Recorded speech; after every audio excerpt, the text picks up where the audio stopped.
호박을 비롯하여 수박, 참외, 오이, 수세미 등 박과작물은 아시다시피 암수 다람꽃을 피웁니다. 재배 경험이 없는 사람들은 이렇게 열매를 달고 나오면 그대로 열매가 크고 익는 줄 알고 있습니다. 수정이 되지 않으면 탈락되는 것을 보지 못하였기 때문입니다.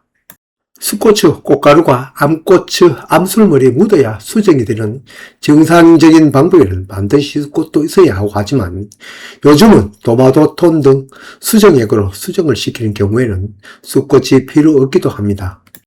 하우스 실내 재배에는 일부러 벌통을 하우스 안에다 드러놔야 하는 수고 대신에 이렇게 도마도톤으로 처리하면 수정이 됩니다. 이런 때는 굳이 숫꽃을 남겨둘 필요가 없습니다. 거기에 갈 양분이 다른 곳으로 돌아서면 더 이득이 되겠죠. 더구나 암꽃을 찾아 수정시키는데 방해가 되기도 하니 우리는 보는 대로 따내고 있습니다. 오이는 무조건 숫꽃을 따냅니다. 따내는 이유가 앞에 말한 양분 소모를 줄이기 위한 때문도 인공수정을 하기 위해 혼도를 막기 위한 것도 주 목적은 아닙니다. 한마디로 말해서 수정을 시키지 않게 하기 위해서입니다.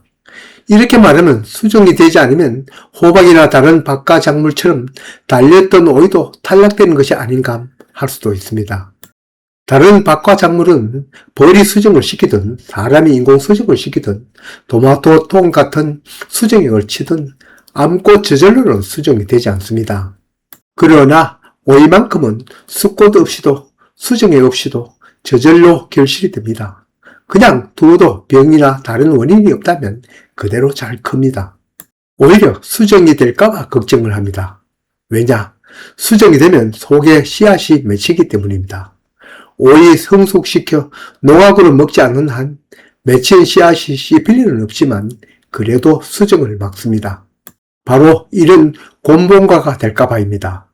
물론 정상적으로 열매가 자라면 정상과가 되는데 자칫 양분 불균형으로 열매 내부의 어떤 씨앗은 제대로 자라고 어떤 부분에서는 씨앗이 자라지 않으면 이렇게 됩니다.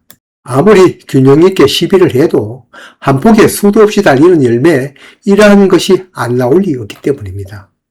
다닥이나 가시오이와 같은 개량 종이든 토종오이든 숫꽃 없이도 잘 크니 숫꽃에 갈 영분을 다른 데로 돌리는 목적 외에도 거기에다 곤봉과 등 기형과가 생길 염려가 있으니 보이는 대로 따주는 것이 좋습니다.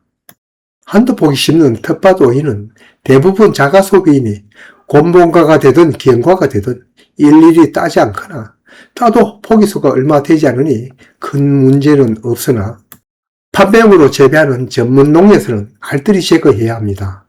보통 이러한 채소 재배는 노지보다 시설 재배를 하니 이때는 방충망을 쳐서 벌이 들어오지 못하게 하고 있습니다. 다만 이런 곳에는 수정이 필요합니다. 개량 오이는 모종을 사거나 종자를 매년 삽니다만 토종 오이는 보통 종자를 채취하는 경우가 많은데 이때는 당연히 수정을 시켜야 합니다.